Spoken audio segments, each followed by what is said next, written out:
Congress party हर काम का जियो दिखाती है, चाहे वो मेडिकल की भूमि हो, चाहे वो लालडंग चिल्लरखाल मोटर मार्ग का प्रकरण हो, या अन्य कोई भी और भी हो, चाहे पुलों का हो, जी। तो जियो दिखा रही है और आप हर काम की मंजूरी लाती हैं। तो कांग्रेस क्या जियो के दम पे जिंदा है? देखिए, ऐसा है, मैं ज़मीन पर काम करके दिखाती हूँ। जियो गवर्नमेंट ऑर्डर ठीक है, होना चाहिए, आता है, वो तो एक सरकारी प्रक्रिया है, लेकिन जियो का मतलब कागज़ों में बंद ना रह जाए वो जियो। लास्ट में ऐसा भी देखने में आया है पिछली सरकारों में कि जियो लास्ट दिन निकलते हैं।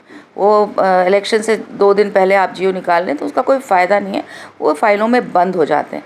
तो मेरा काम सिर्फ जियो लाना नहीं है, मेरा काम इम्प्लीमेंटेशन करना है, ज़मीन पर लाना है। और बहुत बार मेरे से नाराज़गी भी इस बात की रही कि आप पहले नहीं बताती हैं, लेकिन मेरा मानना ये है कि जब मेरे हाथ में पुख्ता चीज़ें हो, पुख्ता कागज़ हो और मैं उसको तुरंत ज़मीन पे करने जा रही हूँ, तब मैं जनता को बताऊँ। क्योंकि देखिए, किसी भी कार्य को करना आसान नहीं है और बनते बनते बहुत बार काम बिगड़ भी जाता है और कभी कभी बहुत समय भी लग जाता है। तो इसलिए मेरा मानना ये है कि देर से आए लेकिन दुरुस्त आए।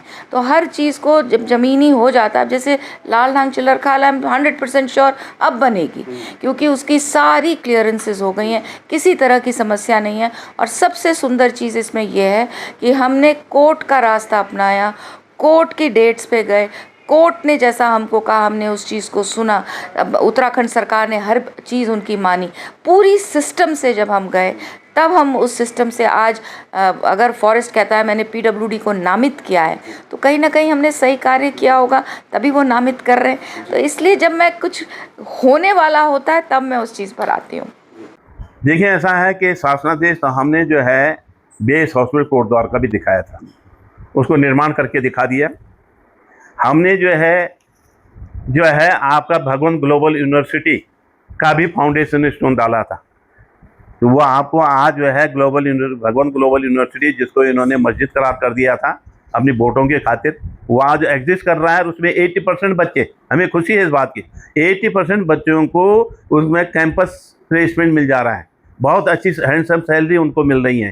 किन बच्चों को मिल रही हैं? उन्हीं लोगों के अधिकांश जो सिफारिश लेके जाते हैं हमारे बच्चे को एडमिशन कराओ। उसका भी शासनादेश हमने करवाया, उसकी भी इनॉग्रेशन हमने करवाया। हमने मेडिकल कॉलेज की जो भूमि पर जितना काम हुआ उसका फाउंडेशन स्टोन सिर्फ जियो ही नहीं किया, उसमें जो है कोटद्वार में हम लोगों ने उसका फाउंडेशन स्टोन भी लगाया। आदरणीय हरीश राव जी 16 दिसंबर 2016 को यहाँ पर आए। उन्होंने बेस हॉस्पिटल का उद्घाटन किया, बिल्डिंग का। उन्होंने जो है यहाँ पर मेडिकल कॉलेज का जो है फाउंडेशन स्टोन डाला। उन्होंने यहाँ पर लालढांग चिल्लरखाल मोटर मार्ग का फाउंडेशन स्टोन डाला। उन्होंने यहाँ पर 22 करोड़ रुपए की प्रथम किस्त जो कर्णाश्रम के पर्यटक स्थल विकसित करने के लिए पूरे देश और विदेश के सैलानियों को आकर्षित करने के लिए यहाँ पर किया, उस पर जो है उनका फाउंडेशन स्टोन डाला। और टाइगर सफारी जो 2015-16 में हम लोगों ने यहाँ पर उसके लिए धनराशि स्वीकृत करवाई, लेकिन 2016 के बाद तो सरकार दूसरी आ गई। मैं ये कहना चाहता हूँ कि क्यों इस सरकार ने ये काम क्यों नहीं किए, इससे हजारों बच्चों को हमारा रोजगार मिलता। मैं एक छोटा सा उदाहरण देना चाहता हूँ कि मैंने अपने कार्यकाल में 2006 में आपका जो है सुखरो नदी पे पुल 12.5-13 करोड़ रुपए का स्वीकृत करवाया, पैसा धनराशि स्वीकृत करवाई। और मालन नदी पर भी जो है 12.5-13 करोड़ रुपए का पैसा स्वीकृत करवाया।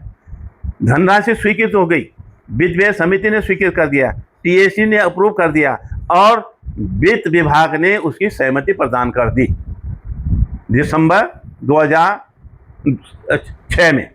अब जब शासनादेश हो गया, पैसा स्वीकृत हो गया, तो टीपीएस राव जब यहाँ से चुनाव लड़ रहे थे धमाकोट से, जब वो अपनी सीट को छोड़कर उन्होंने पार्लियामेंट को लड़वाया गया था उनको बीजेपी के द्वारा, तो भंडारी जी, एक साथी राजेंद्र भंडारी जी मेरे पास आए कि भाई साहब यार आपके तो पुराने अच्छे रिश्ते हैं उनके।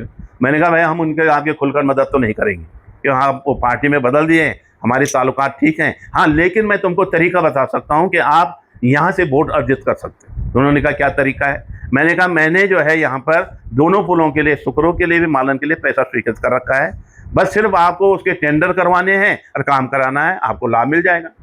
और उन्होंने जो है टीपीएस राव से कहा, टीपीएस ने जो है जनरल खंडूरी से कहा, उस वजह से उन्होंने उस दोनों पुलों का यहाँ पे शिलान्यास किया।